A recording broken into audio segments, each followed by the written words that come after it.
Dans cette vidéo, on va avoir 3 questions à poser à l'organisme de formation, par exemple commercial, pour être capable de distinguer les bons organismes des mauvais, pour être capable de voir si le contenu est à la hauteur du contenant, si dans le fond, c'est aussi bien que dans les apparences. Avec ces 3 questions, tu t'en sors dans 90% des cas. Alors la première question, celle-là, elle va faire très mal aux organismes de formation et aux commerciaux. Désolé pour ça les gars. Demande-leur le nom des formateurs. Pas le nom du gars qui a fait le programme sur la plaquette de vente, pas le nom de toute l'équipe qui aurait validé ou je sais pas trop quoi le programme. Non. Juste, donnez-moi les noms des gars, des formateurs que je vais avoir en face de moi pendant toute la formation. Alors, pourquoi je dis ça? Je vais le dire souvent. Dans l'immense majorité des cas, vous allez avoir des étudiants ou des débutants, des personnes qui n'ont pas d'expérience dans le domaine, ou alors, dans le meilleur des cas, des personnes qui ont très peu d'expérience dans le domaine, à part de très rares exceptions. Il va falloir être capable de l'identifier. Vous allez voir, le commercial sera très mal à l'aise, mais insistez. Et c'est très important d'insister. Vous ne vous laissez pas faire. Vous dites « je veux les noms ». Ils vont sûrement vous dire non. Et ensuite, ils vont vous donner les noms. Vous allez voir sur LinkedIn, etc. Vous regardez en détail.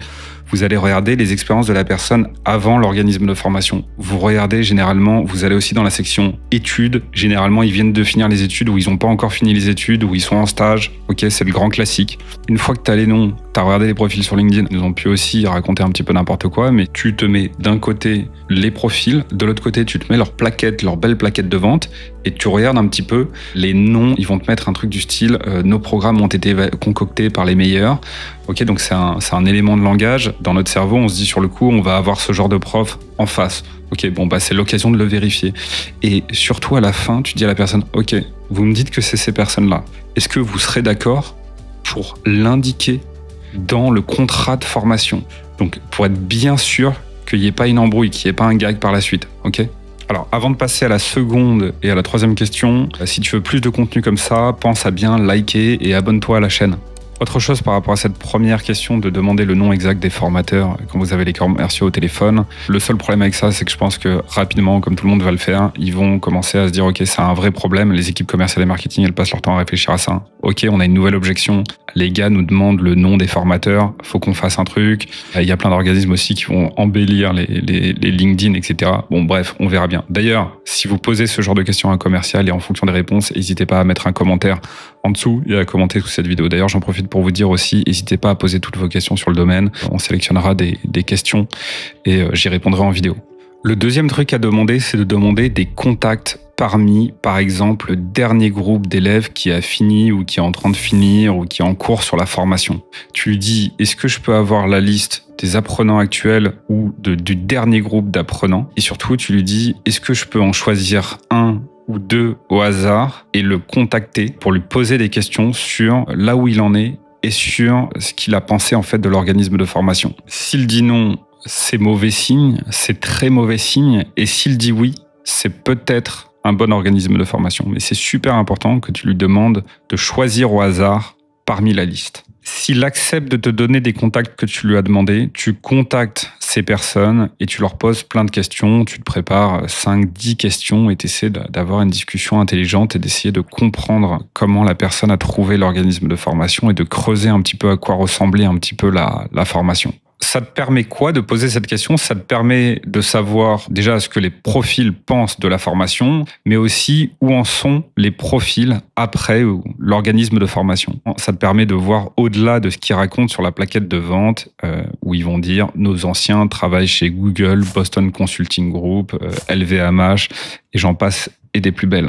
Alors la troisième chose à faire, et ce point c'est un peu la technique ultime en fait pour être capable d'identifier les organismes qui sont complètement à côté de la plaque, et il y en a beaucoup. Vous pouvez faire pareil d'ailleurs avec les universités et les écoles. Ce que vous allez faire, c'est que vous allez demander un avis sur le programme de formation au top 1, 2, 3% des data analystes. Si vous vous intéressez à notre domaine, c'est pareil. Si c'est une formation en data engineering, vous demandez au top 1, 2, 3%. Pareil en tech, peu importe. Comment vous allez identifier le top 1, 2, 3% de data analyst? Vous allez taper sur Google entreprises de la tech française ou encore mieux, licornes françaises. Les licornes françaises, ce sont les startups qui sont valorisées à plus d'1 milliard d'euros ou scale-up françaises. Les scale-up françaises sont des startups qui ont très bien fonctionné. Dans ces environnements, le niveau est beaucoup plus élevé. Ces boîtes sont spécialisées dans le digital et dans la tech et la data. Donc vous avez votre liste, une liste de super boîtes de la tech française. Vous allez identifier une dizaine, une quinzaine de seniors data analysts dans ces boîtes-là. Vous les contactez sur LinkedIn. N'hésitez pas à les flatter un petit peu. Vous leur dites, voilà, j'ai vu que vous travaillez dans une super boîte de la tech. Vous leur dites que vous auriez besoin d'aide. Vous essayez de vous reconvertir. Vous avez des doutes sur les programmes des organismes de formation. Est-ce qu'ils accepteraient de faire un call, juste un appel de 5, 10, 15 minutes, max 10 minutes, par exemple, pour vous donner un avis sur le programme de formation.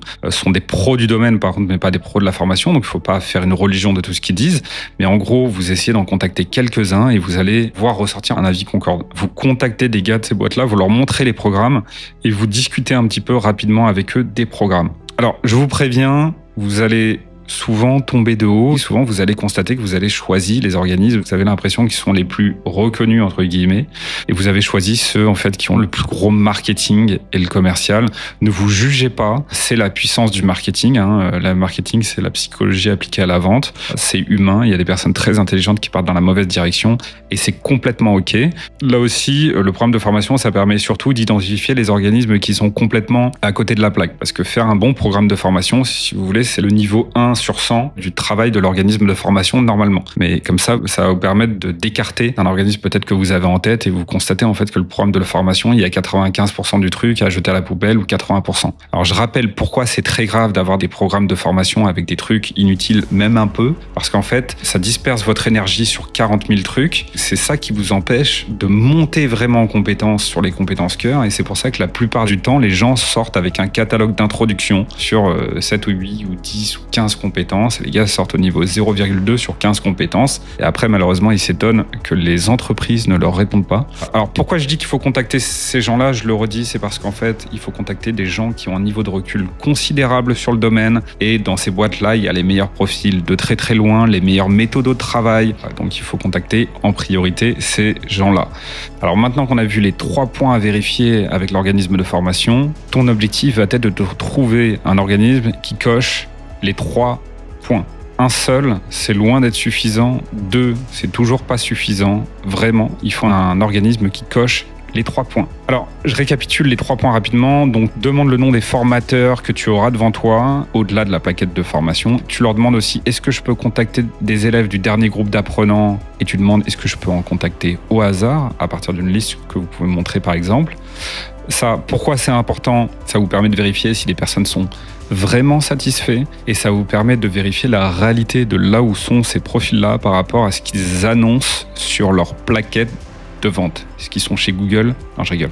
3e point, demandez un avis sur le programme au meilleur dans votre domaine. Si vous voulez vous former en data analyst, vous allez demander aux meilleurs data analysts et en gros, vous demandez à des gars qui posent dans les boîtes de la tech, même pas forcément des seniors, juste des gens qui travaillent dans des boîtes de la tech, qui ont plus de quelques années d'expérience. Généralement, juste avec 2 ans d'expérience là-dedans, ils sont plus forts que 15 ans ailleurs, surtout sur les méthodos, etc. Alors pourquoi c'est important? Ce 3e point sur les programmes, ça vous permet d'identifier les organismes qui ont vraiment des programmes complètement à côté de la plaque. Si le programme est à côté de la plaque, il faut pas s'attendre à ce que derrière, ce soit qualitatif. Le programme de formation, c'est l'étape 1 sur 100 pour créer un accompagnement de très haute qualité. La reconversion, c'est compliqué. Il faut des choses qui soient extrêmement travaillées. Voilà, j'espère que cette vidéo t'a été utile. N'hésite pas à liker et à commenter si jamais t'es pas d'accord. N'hésite pas également à t'abonner si tu veux plus de contenu comme ça. Je te dis à bientôt.